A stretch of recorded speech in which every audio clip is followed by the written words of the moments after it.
Qual o meu estado e posição perante Deus? Meu nome é Eduardo Tomazini, estou aqui da Central das Escrituras para ajudar você a colocar em prática a doutrina e convênios na sua vida. Se você não está inscrito aí no nosso canal, se inscreve, ativa lá o sininho para receber as notificações dos nossos vídeos. E também você pode fazer seus comentários, eu leio todos, não consigo responder todos, mas eu leio todos, pode ter certeza. E também compartilhe o vídeo com seus amigos, com as pessoas que você ama.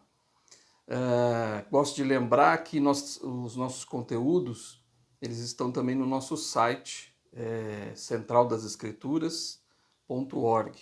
Lá você pode ter acesso aos nossos conteúdos todos, em todas as nossas plataformas. E nós temos também o Central Kids, que é uma plataforma dedicada exclusivamente às crianças, os pais das crianças, né? E também às líderes da primária. Então você também pode acessar ou compartilhar com as pessoas, com as crianças, com os pais e os líderes da primária. São conteúdos fantásticos que vale muito a pena você ter acesso. Bom, essa semana estamos estudando aí, estamos ainda no comecinho, né, de Doutrina e Convênios, e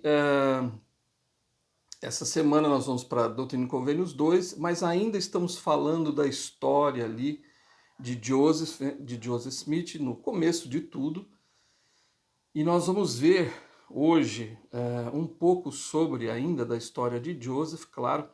Na verdade, todo Doutrina e Convênios é a história da igreja, né? E principalmente a história de Joseph. Então tem muita coisa sobre Joseph Smith. Durante todo esse ano a gente vai falar bastante sobre ele, sobre esse profeta tão importante para a restauração da igreja e do evangelho nos últimos dias. Mas eu queria focar hoje, como sempre faço, né, nos meus vídeos, eu queria focar em Joseph Smith História, capítulo 1, versículo 29, e também vamos falar um pouquinho, claro, de Doutrina e Convênios na seção 2, mas eu queria focar nesse versículo. Joseph aqui, ele está falando, né, que na verdade a gente vai estudar a história, né, estamos estudando essa semana Joseph Smith, história do capítulo 1, né, do versículo 27 a 65. Então Joseph está falando um pouquinho mais da história dele, e depois da primeira visão, Joseph ficou um tempo sem receber nenhuma manifestação divina. Então, dos 14 até os 17 anos, ele não teve nenhuma manifestação, e ele ficou um pouco preocupado, né? Durante esse período, ele menciona até aqui na história dele, que ele fez algumas coisas erradas, que ele ofendeu o Senhor, mas ele deixa claro que não foi nenhum pecado, né, coisas graves, nada disso, mas ele havia feito algumas coisas que desagradaram a Deus pela sua juventude, pelas amizades que ele teve, enfim. Mas ele ainda continuava preocupado, né? E é interessante que ele vai buscar o Senhor novamente, então depois aqui com 17 anos, ele busca o perdão dos pecados dele. Na primeira vez, na primeira visão, ele foi buscar o Senhor para receber o perdão dos pecados e saber a qual igreja unir-se, e agora ele queria receber o perdão dos pecados dele e saber o que o Senhor tinha para ele. Então ele diz assim no versículo 29 do capítulo 1, ele diz: em consequência dessas coisas, muitas vezes senti-me condenado por minhas fraquezas e imperfeições. Foi então que, na noite do já mencionado 21 de setembro, depois de me haver recolhido, recorri à oração e à súplica ao Deus Todo-Poderoso para pedir perdão por todos os meus pecados e imprudências, pedindo também uma manifestação, e agora vem uma parte importante, pedir uma manifestação para que eu pudesse saber qual era o meu estado e posição perante ele, pois tinha plena confiança de receber uma manifestação divina, como acontecera anteriormente. Então aqui uma frase, né, que até no início do vídeo, que é o tema do nosso vídeo hoje, que é justamente saber qual é ele queria saber qual era o estado e a posição dele perante o Senhor. E isso me chamou bastante atenção, porque isso eu trouxe para a minha vida, né? E às vezes eu fico pensando, né? O que será que o Senhor espera de mim? O que será? Qual é o meu estado diante do Pai Celestial? Qual é a minha posição diante dele? O que ele espera de mim? Então a gente vai fazendo essas perguntas, e essas perguntas são importantes para você fazer para você mesmo, né? Então interioriza isso, irmão. O que será que o Senhor está querendo de mim? O que ele espera de mim? E qual é a minha missão? Por que eu estou aqui? Então a gente vai falar muito sobre isso hoje. Qual é realmente a nossa posição? Qual é o nosso estado, né? E essa do estado eu achei interessante, né? Como é que o Senhor está me vendo? E aí fazer um exercício disso é interessante. Eu fiz o seguinte, eu me coloquei como se fosse no lugar do Senhor e comecei a olhar a minha vida, as minhas atitudes, as coisas que eu fiz e as coisas que eu tenho feito até hoje. Bom, me decepcionei com várias coisas que eu faço que não é o ideal e não é aquilo que o Senhor gostaria que eu fizesse. Tem coisas que o Senhor está feliz, que eu me colocando no lugar do Senhor, obviamente, que eu estou fazendo, mas tem várias coisas que não estão agradando. Se eu estivesse no lugar do Senhor, eu olharia para mim e dizer assim, rapaz, você precisa melhorar muito. Tem muita coisa para você ajustar na sua vida espiritual, na sua vida física, emocional, social, em todos os aspectos da sua vida, financeira, enfim, tudo. Olha bem o que você tem feito. E aí eu fiz esse exercício e foi muito bom. E eu acho que é legal você fazer isso. Se coloca no lugar do Senhor e vê, olha para você, o que você já fez, o que você tem feito atualmente e o que você pode fazer lá na frente. Quais são as coisas que você... Bom, isso eu preciso mudar para que eu atinja tal e tal coisa. Isso me tocou bastante, né? Eu fiquei decepcionado comigo mesmo em algumas coisas que eu preciso realmente ajustar. Isso foi bom, porque me chamou a atenção. Mas aí no versículo 33 de Joseph Smith 1, quando então Moroni visita, então depois dele fazer a oração, pedindo perdão pelos pecados e tudo mais, Moroni aparece para ele. E achei interessante, diz o versículo 33, chamou-me pelo nome. Então, olha lá, então já de novo, né? Quando o pai e o filho apareceram para José, chamaram ele pelo nome, agora Moroni também chama ele pelo nome dele. Então ele era muito conhecido, né? Ele era e é conhecido do Senhor. Assim como você é, né? O Senhor, se aparecer, um anjo aparecer, vai te chamar pelo primeiro nome. E disse-me que era um mensageiro enviado a mim da presença de Deus e que seu nome era Moroni. E que Deus tinha uma obra a ser executada por mim. Então isso também me chamou muita atenção, né? Bom, ele estava querendo saber, ele queria receber o perdão dos pecados. Moroni não podia perdoar os pecados dele, não é a função dele, não é ele que faz isso. É o Senhor que perdoa pecados, né?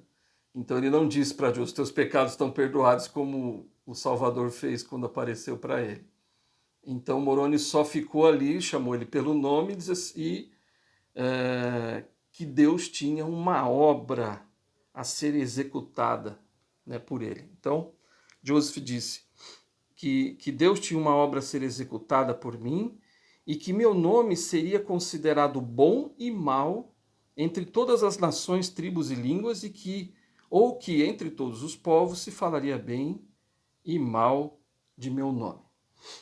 Então, Moroni disse para ele que ele tinha uma obra a ser executada. Bom, era isso que Deus queria saber, na verdade. Bom, depois de ter recebido a primeira visão, depois de ter tido aquela experiência extraordinária, né, totalmente fora do comum, ter a visita do pai e do filho, para ele naquele dia, em 1820, lá no bosque.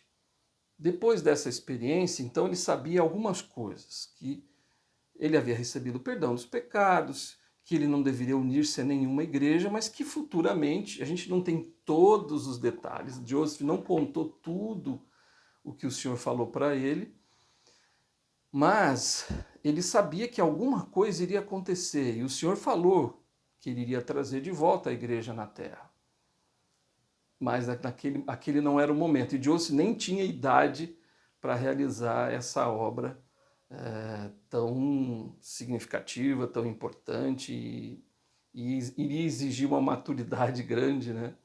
Não só maturidade espiritual, mas maturidade mesmo como pessoa. Ele precisava ser um adulto, precisava ter, enfim, várias coisas para que ele pudesse realizar a obra da restauração. Mas então o Senhor tinha uma obra para ele, e eu fiquei pensando o seguinte: que obra o Senhor tem para mim? Que obra o Senhor tem para você? Você já parou para pensar nisso? É interessante, mas a gente vai falar com mais detalhes. Mas o que eu achei interessante foi que o presidente Nelson ele disse o seguinte: a missão de Joseph na mortalidade foi pré-ordenada, ponto. Então ele já havia sido pré-ordenado a realizar aquelas coisas que ele realizou. Sua mente receptiva e pura estava aberta às instruções do Senhor. Mas, para os padrões do mundo, Joseph era improvável. Então, eu achei tão interessante isso, né? Como é que você vai chamar um jovem praticamente iletrado, né, com pouca instrução, no interior, no meio do mato lá em Nova York, um menino pobre, sem nenhuma condição financeira, educacional, para ser o profeta da restauração. Bom, o presidente Nelson continua. Então, para os padrões do mundo, Joseph era improvável. E a tarefa de ser o profeta desta última dispensação parecia totalmente impossível. Esse exemplo ilustra um princípio que geralmente é verdadeiro sobre como o Senhor trabalha. Então, olha só o princípio. Ele usa o improvável para realizar o impossível. Nossa, essa frase é muito poderosa, né? Então, olha só, vou repetir. Ele usa o improvável para realizar o impossível. Que fantástico isso, né? E eu me lembrei da Escritura, tudo posso, né? Eu posso todas as coisas em Cristo que me fortalece, enfim. Com Cristo nós podemos realizar tudo. Nós não somos nada, nós somos improváveis para realizar uma obra impossível, né, de ser realizada, mas com o Senhor nós nos tornamos prováveis e a obra se torna possível. Isso aconteceu com Joseph. Quem apostaria num homem como Joseph? O próprio Oliver Cowdery era uma pessoa instruída, era um advogado, tinha condições, né? Na verdade, ele era o segundo homem da igreja naquele início, mas ainda assim ele se afastou da igreja, né? Com todas as manifestações que ele teve. Então, Joseph era um improvável que realizou o impossível. De fato, isso é real. E às vezes eu paro para pensar, e eu acho que você já parou para pensar nisso também, o quão você se sente. Eu tenho certeza que você já pensou isso, porque eu já pensei muito, né? Que eu sou um improvável. Eu realmente. A gente é muito pequeno diante da obra que o Senhor tem para a gente realizar. E você que está me ouvindo, não pensa assim, mas eu não sou ninguém, eu não sou nada na igreja, eu não tenho nenhuma posição, eu sou uma pessoa que não tenho recursos financeiros, eu não sou uma pessoa que tem uma educação formal grandiosa, enfim, você pode colocar um monte de coisa ali que torna você improvável. Mas você pode realizar o impossível com o Senhor junto de você. E eu sei, eu tenho certeza que você já realizou muita coisa que para o mundo parecia impossível e improvável, porque você é improvável e você realizou. Existem coisas que você faz na sua vida que o Senhor usou você como instrumento para realizar. Você sozinho não teria conseguido, porque você é um improvável. Mas com o Senhor você pode realizar muito. Eu vi muitos milagres durante toda a minha vida servindo na igreja. Não eu realizando, eu não realizo nada, quem realiza é o Senhor. Mas Ele usa a gente como um instrumento ali. Eu sou um instrumento fraco ali, tal, meio ruinzinho, né? Eu sou um machado meio que não está bem afiado, mas é o que tem às vezes para se usar, né? E o Senhor usa a gente. Mas o que eu queria dizer é que o Senhor usa a gente. Mesmo que a gente pense assim, eu sou totalmente improvável para realizar essa obra. Mas o Senhor, Ele usa a gente para isso. Eu queria tomar um gole d'água aqui que está com a garganta seca.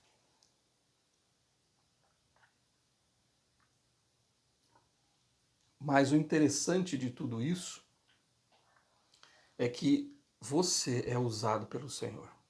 Você já foi usado muitas vezes. Eu tenho amigos, eu tenho diversos amigos que já me contaram experiências. Eu já tive algumas experiências e outros me contam, por exemplo, de história da família, que vai buscar antepassados e falam assim, puxa, não tinha condição, não, chegou num ponto que não tinha mais como avançar na minha árvore. E aí então alguma coisa acontece e o Senhor de alguma forma providencia aquele nome, aqueles nomes, enfim, para que você continue fazendo o trabalho para as pessoas do outro lado do véu. Então, são coisas improváveis. Pessoas que já foram curadas, pessoas que foram... eu, diversas experiências de ver pessoas que estavam menos ativas na igreja, eram contra, enfim, falavam mal da igreja, fizeram... e que retornaram. Quantas pessoas eu já vi que eram pessoas que faziam muitas coisas erradas, que não eram membros da igreja e que se converteram. Poxa, mas é improvável isso acontecer. Essa pessoa nunca vai ser batizada. Essa pessoa nunca vai... É impossível ela voltar para a igreja. Essa pessoa nunca vai ser curada. Essa pessoa nunca vai conseguir avançar na sua árvore. Já chegou num ponto ali, esse camarada não vai mais para frente. Tudo isso é impossível para o homem, mas nunca é impossível para Deus. Então lembre-se sempre disso. Você pode ser um improvável e tá tudo bem. Somos todos, estamos todos ali. Se Joseph era um improvável, imagina nós, ou você.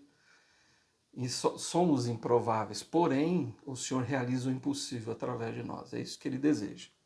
Mas a gente precisa estar disposto, porque Joseph estava disposto. Ele se colocou à disposição para realizar o improvável.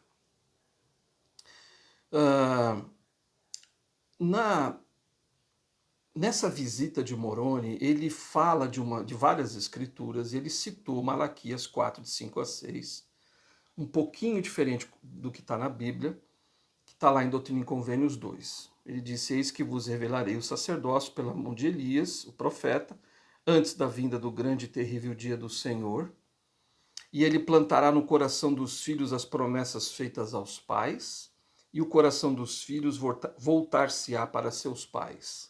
Se assim não fosse, toda a terra seria completamente devastada em sua vinda.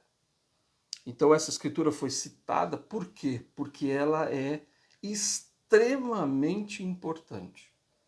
Ela é a base, né, de toda a verdade do Evangelho e da salvação dos homens. De fato, ela é tão importante que ela foi citada,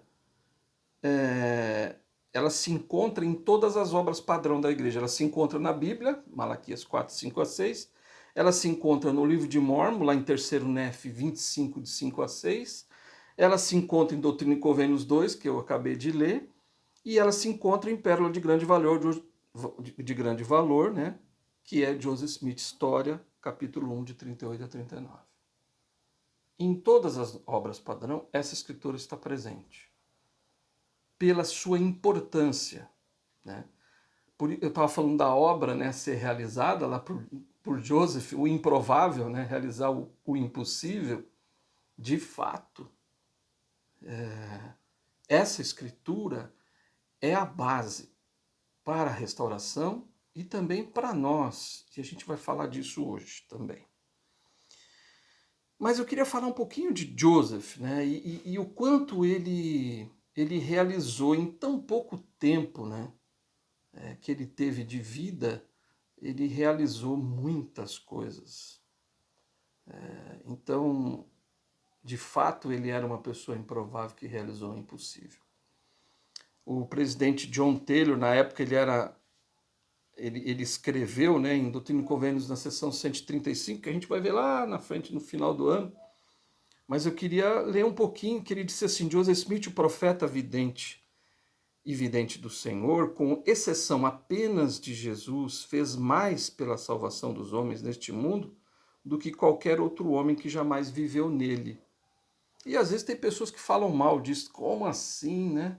Não, veja bem, John Taylor está falando claramente que o Salvador Jesus Cristo foi o que mais fez pela humanidade. Mas depois dele, Joseph fez muito pela salvação dos homens.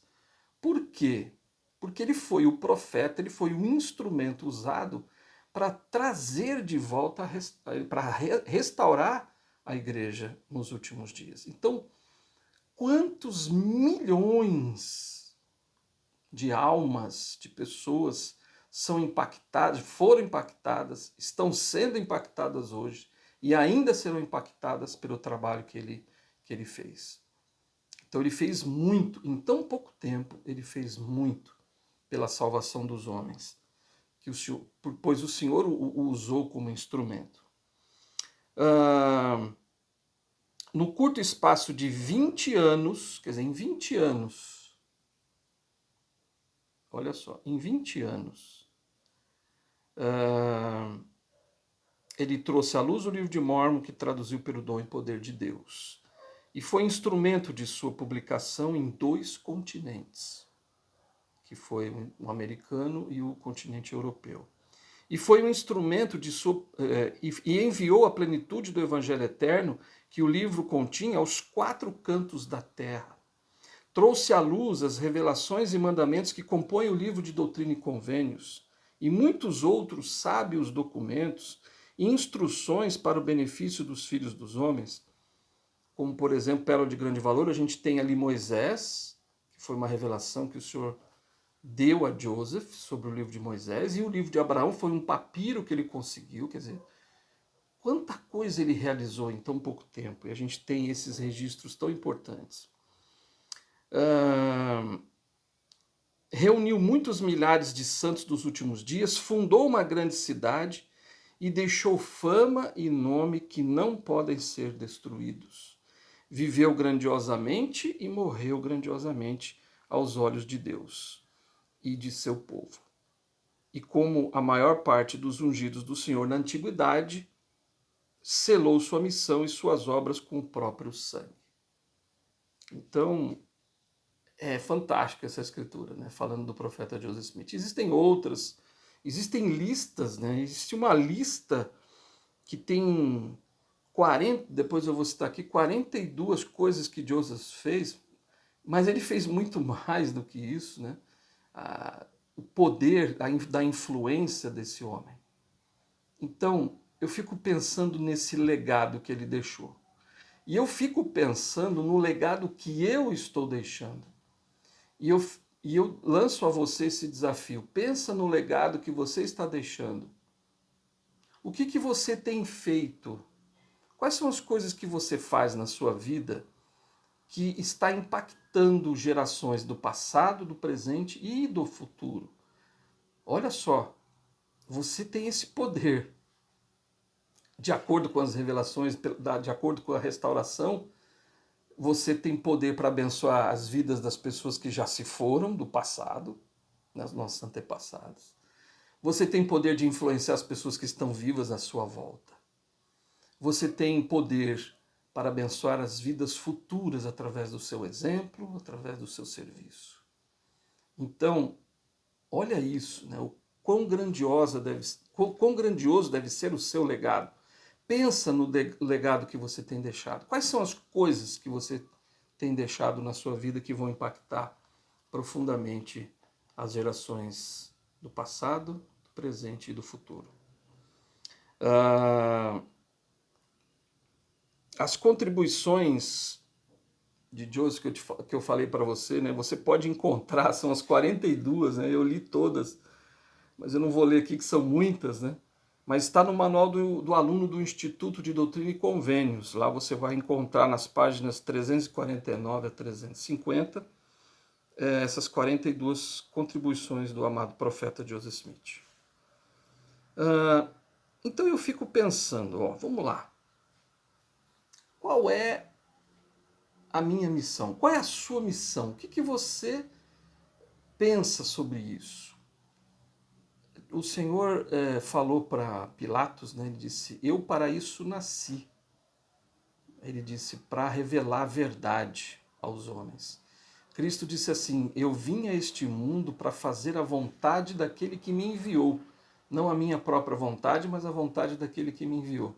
E eu fico pensando nisso. Por que eu estou aqui? Por que eu nasci? Por que eu nasci nessa época?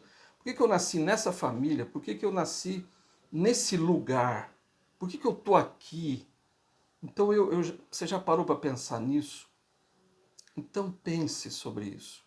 Pense no quão importante você é para as pessoas que estão à sua volta. Então pensa no legado que você pode deixar.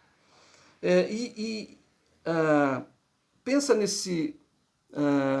no que o Senhor espera de você. Quais são as obras que o Senhor espera de você? Já parou para pensar nisso? E aí, eu pensei num discurso, pensei lá no manual de instruções da igreja, logo no início, no 1, ali no capítulo 1, né, vamos dizer assim, ponto 2, em que ele fala sobre o trabalho de salvação e exaltação. E eu queria ler aqui algumas coisas, para que você pare para pensar agora no que você já tem realizado, porque isso aqui que eu vou ler, que está lá no manual, é o que o Senhor espera de você, que Ele espera de mim, que nós façamos. Se você tem alguma dúvida, né, como o Joseph, né, qual é o meu estado e minha posição perante Deus, né? Qual é a obra que o Senhor deseja que eu realize? Ela está aqui no manual. Olha só. O trabalho de salvação e exaltação realizado por Deus se encontra em 4 responsabilidades divinamente atribuídas. Olha só, divinamente atribuídas. Então está atribuindo a quem? A você e a mim, e a todas as pessoas que fazem parte do reino de Deus na terra. Nós temos essa responsabilidade divina que foram atribuídas a nós. E quais são elas? O trabalho de salvação e exaltação realizado por Deus, nós nos achegamos a Cristo e auxiliamos em sua obra ao. Então ele vai falar agora quais são as 4 coisas que nós auxiliamos no trabalho de exaltação e no trabalho de salvação, na realização da obra de Deus. 4 coisas, olha só. 1. Viver o evangelho de Jesus Cristo. 2. Cuidar dos necessitados. 3. Convidar todos a receber o Evangelho.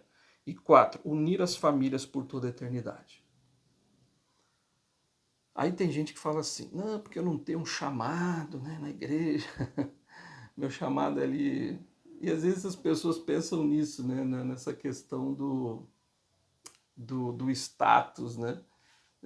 Puxa, eu não sou bispo, não sou presidente de destaque, não sou presidente de socorro, não sou presidente das moças, ninguém me chamou para nada, nunca tive nenhuma posição de destaque na igreja. Gente, no reino de Deus isso não existe. Existem esses chamados, mas é para ser servo, não é para ser servido, é para servir. E talvez eu que já fui bispo 3 vezes, 3 vezes eu fui bispo, quem quer ser bispo não sabe o que é ser bispo, o quão pesado é esse chamado, o quão desafiador. É claro, tem muitas bênçãos por trás. Existem muitas experiências grandiosas. Não estou dizendo que é ruim ser bispo. De fato, talvez seja um dos melhores chamados que a gente pode ter na igreja. Mas é muito, muito cansativo. A gente deixa bastante a nossa família, a gente gasta bastante tempo do nosso tempo a serviço de Deus. E está tudo certo. É isso que a gente tem que fazer enquanto a gente está no chamado. Mas o que eu quero dizer é que você não precisa ser bispo para fazer a obra de Deus. Você não precisa ser presidente de organização, conselheiro, secretário. Você pode realizar o que eu vou falar aqui, o que o senhor falou, né? Viver o Evangelho de Jesus Cristo, você precisa ter chamado. Cuidar dos necessitados, você precisa ter chamado. Convidar todos a receber o Evangelho, você precisa ter um chamado para isso? Você precisa ter um chamado para unir as famílias por toda a eternidade? Não. E vamos falar um pouquinho sobre cada um desses tópicos que está no manual de instruções. Então, no tópico 1.2.1, vamos ver lá, viver o Evangelho de Jesus Cristo. O que inclui isso? Olha só que interessante. Exercer fé em Cristo, arrepender-se, que é o viver o Evangelho, né? Então, o que é viver o Evangelho? É exercer fé em Cristo, arrepender-se diariamente, fazer convênios com Deus ao receber as ordenanças de salvação e exaltação, perseverar até o fim e cumprir esses convênios. Aprender a ensinar o Evangelho de Jesus Cristo em casa e na igreja, tornar-nos autossuficientes e prover para nós mesmos e nossa família, tanto espiritual quanto materialmente. Então, pronto, você precisa ter chamado para isso? Para realizar isso aqui? Não. Nenhuma dessas coisas. É você viver o Evangelho. Acabou. Aí, você tem ali cuidar dos necessitados. Você precisa ter um chamado para cuidar dos necessitados? Não precisa. Às vezes tem um projeto de serviço na sua ala que você pode ir lá e ajudar. Pronto, você está servindo. Enfim, tem alguma pessoa, um vizinho que está passando uma necessidade, você vai lá e ajuda seu vizinho, ajuda um familiar, enfim. O tempo todo a gente a gente pode abençoar vidas, né? Cuidar dos necessitados. Mas aqui no manual diz assim, então cuidar dos necessitados no 1.2.2. Diz assim, servir e ministrar a indivíduos, famílias e comunidades, compartilhar recursos com os necessitados, incluindo formas de assistência oferecidas pela igreja, ajudar outras pessoas a se tornarem autossuficientes. Pronto. Olha só, né? Então, cuidar dos necessitados. 1.2.3, convidar todos a receber o Evangelho. Então vamos ver esse tópico. Participar do trabalho missionário e servir como missionário, ajudar os membros novos e os que retornam à igreja a progredir no caminho do convênio. Não preciso ter chamado para isso. Eu posso auxiliar, posso abençoar a vida. Compromisso missionário, marca um compromisso com os missionários, chama eles para ir na sua casa, convida um membro, pede para eles levarem algum pesquisador que eles estão ensinando, convide uma pessoa menos ativa para ir na sua casa, os missionários participarem lá junto com você. Enfim, há muito que podemos fazer, sem estar preocupados em ter um chamado específico, né? Puxa, um chamado que, né, olha, né, que bonito, né, o status ali de presidente, qualquer coisa assim. Não pense assim. Eu gosto muito daquela experiência em que Tiago e João vão conversar com o Senhor, né, para que o Senhor pudesse reservar um lugar para eles, a mão direita dele e tal, né? E aí Cristo dá aquela... ensina a eles, né, que nós estamos aqui para servir e não para ser servidos. Nós não estamos aqui para ser servidos, estamos para servir. Esse é o nosso trabalho. O menor, ele disse, o menor no reino de Deus é aquele que serve, não é aquele que é servido. O maior, perdão, o maior no reino de Deus é aquele que serve. O maior no reino de Deus é aquele que serve. Então, se você quer ser maior, Sirva as pessoas, como ele ensinou aqui no manual. E por último, né, que é unir as famílias por toda a eternidade. No 1.2.4 ele diz: fazer convênios ao recebermos nossas próprias ordenanças no templo, descobrir nossos antepassados falecidos e realizar ordenanças por eles no templo, para que possam fazer convênios com Deus. E ir ao templo frequentemente, se possível, a fim de adorar a Deus, realizar ordenanças por seus filhos. Pronto, é isso. Você precisa de um chamado para isso. Você precisa ter uma posição. A posição que o Senhor deseja de você é essa aqui. Qual é a minha posição? As 4 coisas que estão aqui no manual. Minha posição é viver o Evangelho de Jesus Cristo, cuidar dos necessitados, convidar todos para receber o Evangelho e unir as famílias por toda a eternidade. Pronto, é isso. Aí o que eu fiz? Né? Eu falei, bom, puxa, interessante. Eu gostei demais disso do manual. Gostei muito mesmo. E aí eu falei, vou pegar minha bênção patriarcal para dar uma olhadinha, né? Será que tem essas coisas lá na minha bênção patriarcal? Nossa, eu fiquei assustado, né? Porque eu vi muitas dessas coisas aqui na minha bênção patriarcal. Várias, assim, não na mesma ordem, enfim, mas isso também não importa a ordem. Tá lá espalhada na minha bênção patriarcal essas coisas aqui que o Senhor ensinou aos profetas que nós devemos aprender a fazer.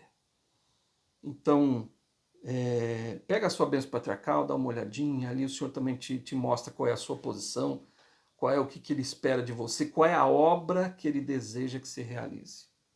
E você vai ver que lá não fala negócio de chamado, né? Pode ser que uma coisinha ou outra fale, mas normalmente vai dizer para você pregar o Evangelho, vai falar para você ensinar o Evangelho, para você ser exemplo, vai falar para você viver os mandamentos, vai falar para você, enfim, algumas coisas específicas, né, para a sua própria vida, mas que está ali, tá nessas 4 coisas, de viver o Evangelho de Jesus Cristo, de cuidar dos necessitados, de convidar todos a receber o Evangelho e unir as famílias por toda a eternidade. É isso que o Senhor espera de você, é isso que Ele espera de mim. Então, que nós possamos focar a nossa vida, que nós possamos fazer essas contribuições e deixar um legado, né, para a nossa posteridade.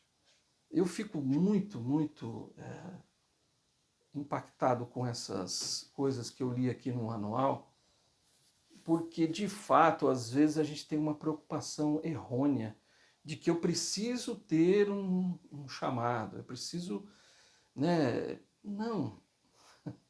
Não precisa. Você, puxa, eu só sou ministrador. Nossa, você só é ministrador? Meu filho, você tem muito trabalho a realizar. Minha filha, você tem muito trabalho para realizar. Entende? E isso tudo aqui que nós estamos falando, você pode aplicar com as famílias que você ministra. Você pode aplicar com a família que você tem na sua casa. Você pode aplicar no seu trabalho, na escola, na igreja, na vizinhança, aonde você estiver. Por quê? Porque Deus espera mais de você do que você pode imaginar.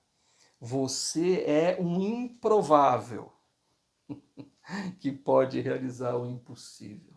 Pensa sempre nessa frase do presidente Nelson. Você pode realizar, você sendo o improvável, você pode realizar o impossível.